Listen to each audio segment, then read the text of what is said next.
You will someday cry out to your elders in shame as I extract your blood in payment for crimes committed.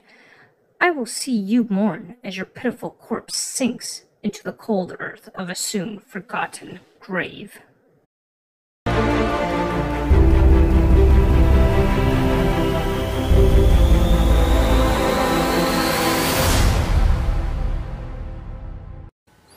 Well, wow. Sounds like Spencer, our main character from Starsight, just might have some anger issues. But you know what? I don't think we could really blame her. This is a fantastic series of books by Brandon Sanderson. But I mean, it's Brandon Sanderson, so would you really expect anything different? Starsight is an awesome book. Definitely one series that I'm really super enjoying by Brandon Sanderson. So the whole idea behind the Skyward series, as it's come to be known, Skyward of course being the first book in this series, is the setting is this is sometime in the distant future of humanity. Not really sure how far in the future, but it is in the distant future where the galaxy is full of civilizations and different alien species. However, humanity has been relegated to a prison planet that's kind of operated like a preserve and prison at the same time, where humanity is kept trapped there by this group of aliens that's come to be known by the humans as the Krell. So Spencer was basically born into captivity. She has become a fighter pilot for her people, and she is basically trapped on this prison world. Now, if you haven't read it, there may be some spoilers in this video, so I just want to give you a heads up about that before you continue, because it is a sequel, so kind of hard to do a completely non-spoiler review, but just wanted to give you a heads up. So, as you heard at the beginning of this video, with that quote from Spencer, she's angry, and she's got some good reason to do so. I mean, she feels a lot of hatred for what's been done to herself and her people. Now, in the first book, Spencer discovers this abandoned ship with this artificial intelligence and this slug-like creature, which she refers to as Doom Slug, which is kind of funny. I mean, come on, Doom Slug. I mean, you think slug, do you really think, oh my gosh, Doom's coming? Yeah. No, not. You don't, which kind of makes it funny, which is half the fun of the whole book series itself. But in any case, so Spencer is trapped on this world with her family, her friends, her people, and she's trying to find a way to save her people. They have to escape the world in order to survive the world of Detritus, which has become this prison planet for humanity. And in the last book, we kind of break through the initial defenses for her to discover what's actually going on and why they continue to be shot down, or at least some inkling as to why the humans are trapped there and what actually is going on. So Spencer now, she has been tasked with an impossible task, or what seems like an impossible task, is she has to infiltrate the alien civilization posing as someone she is not in order to steal the secret of their technology. But so much more is revealed in this story arc and what's going on within the story. So now one of the unique things about Spencer and her character is she kind of has this ability to see or hear into what is called the nowhere. So it's kind of like an alternate realm or dimension in which she can get things like faster than light travel or faster than light communication. So she can see and hear into this, and basically as a result she could control space flight. She could transport herself through dimensions into these alternate realms. She's kind of learning how to figure out her powers and how they work. But the thing is that it has a really bad side effect, which is it seems to call these creatures out of this place called the nowhere, because it's nowhere, right? We don't know where it is, it's nowhere. But these creatures called the Delvers seem to exist in this alternate realm, and when these powers are used, it calls the Delvers out from the nowhere into our dimension, where the Delvers will destroy and eat and completely rid worlds of all life of any kind. So she has basically been calling the Delver out, and it soon may break through into our realm. So Spence has to infiltrate an alien society, get involved with their military. She finds herself caught up in the politics of the superiority, which is what this alien civilization is called. as she's moving through the ranks trying to find the secret of their hyperspace drive so that she could steal one, bring it back to her people, learn the technology, and eventually have her people escape their prison planet, their prison world. So through this, she's learned what's happened with humanity, that they are prisoners on this world, that they are thought of as a scourge throughout the galaxy. People fear them. They don't want them around, and there's this growing political movement within this culture to eradicate the human scourge and threat once and for all. So of course Spensa, disguised as an alien, has to navigate her way through this while keeping up her disguise in order to get through and survive the chaos that's coming. So this whole setup, this whole idea behind this is just awesome, and I love the character of Spensa. She's definitely a fighter. Absolutely, she's got that fire to her, and she has determination. She's also a bit of a rogue, so she isn't very good at following instructions in a lot of cases from her superiors. She tends to go off on her own, at least with the defense force of humanity on the planet Detritus, which she soon learns isn't the only world with humans. There are a few of these prison planet preserves that have been set up throughout the galaxy. So her objective, she who knows, might rescue them in the next book. I don't know.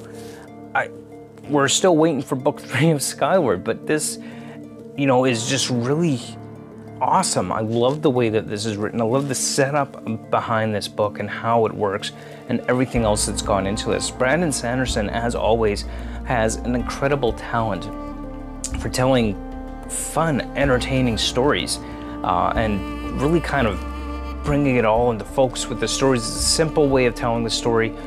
This is definitely more of a young adult type book. It's definitely not something like Stormlight Archive, which is so much bigger, grander, more epic than this. But for science fiction writing, Brandon Sanderson, I think this might be one of very few books he has that are science fiction. I'm sure someone will correct me if I'm wrong, but I think pretty much all of his books are fantasy, not so much sci-fi. So this is the sci-fi series by Brandon Sanderson that I personally am really, really enjoying, and happy to continue to enjoy while we're waiting for Skyward 3. I think last checked it's 33% done first draft for Skyward 3, last update on his website. So definitely you can bet I'll be getting that when it comes out as well. Now, one of the interesting things that Spensa comes across while she is basically infiltrating Starsight, which is basically this alien super base with a massive city floating around space, is some of the aliens, you know, top tier brass of this civilization, they're basically keeping pet humans where they've trained them from youth. And it kind of is reminiscent or reminds me of the kind of events that have happened in our own history with respect to, at least here in Canada, like the residential school system, where children were taken from First Nations families at a very young age, and then they were indoctrinated to believe things that simply weren't true. Their culture was ripped from them, and they were indoctrinated with a new set of ideals and a new set of culture. So this one character in this book, Braid, she is the human pet of these aliens. And Spensa learns of this. She tries to befriend this Braid and, you know, try to connect with her in order to get her on Spensa's side. And doesn't work as well as she thought, but at least that's the appearance that's given. But Braid's story of being taken from her family as a little girl at 7 years old and being indoctrinated to believe that this was done for her own good because she's a human, she's naturally dangerous, she's naturally not to be trusted, and that she is naturally a risk to all. And she was very angry at being taken from her family, but she was basically gaslit into believing that this is evidence that she's dangerous and that she needed to be trained and she needed to be indoctrinated. So the actions taken against her caused her to be angry, at which she was told, well, you're angry because you're dangerous. And obviously the way you're acting proves our point to begin with. So it's kind of this gaslighting type thing going on that Spensa soon discovers is happening with many humans who are basically kept as these pets. And of course, this only invigorates Spencer even more to want to find a solution to free humanity. And it's easier said than done, because, I mean, we're dealing with this civilization called the Superiority, who has dominance and control over the galaxy. And while the Superiority itself is not naturally a violent organization or a warfaring organization, at least that is the appearance that they give.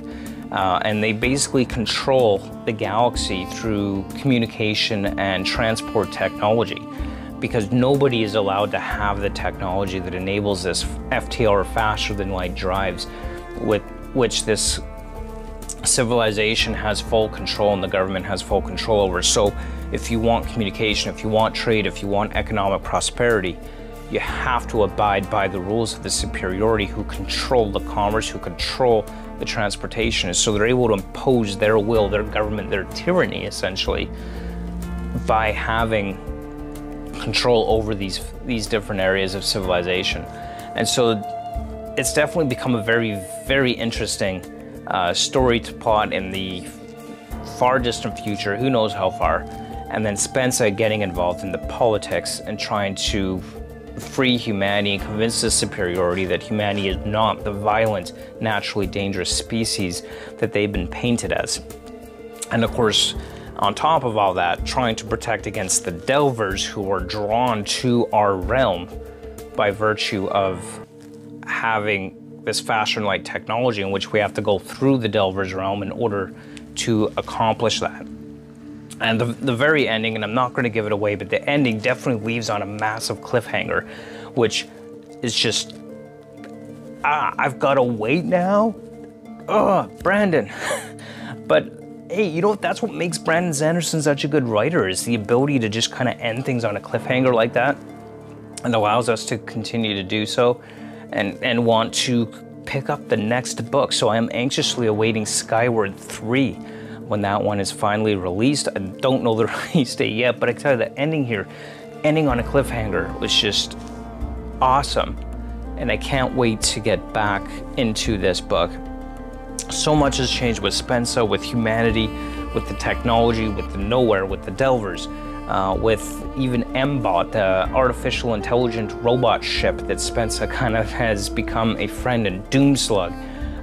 You know, let me just say, I always thought Doomslug was just this funny little creature to kind of bring in comic relief into the series, but as it turns out, Doomslug plays a pretty important role in the end, and has pretty vital to some of the key elements within this storyline, which are revealed within this book.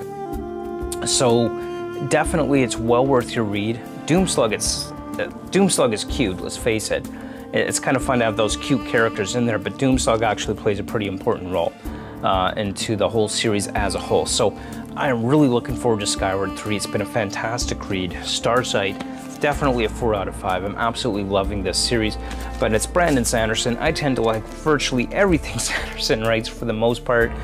He's just such a good writer, and absolutely loving this. So those are just my thoughts there on Starsight. You know, hope you like this video. Like, comment, and subscribe. I'm looking forward to Skyward 3 whenever that's released. But for now, it's going to be on to the Stormlight Archive with Rhythm of War coming up next on my reading pile. So anyway, my thoughts on Starsight. Like, comment, and subscribe. Have you read Skyward series? If you haven't, why not? Are you planning on reading it? Hope you like this video. Leave your comments below. And of course, don't forget to like, comment, and subscribe, and hit that bell notification so that you get notified when I'm going to be uploading, or when I upload a new video as well.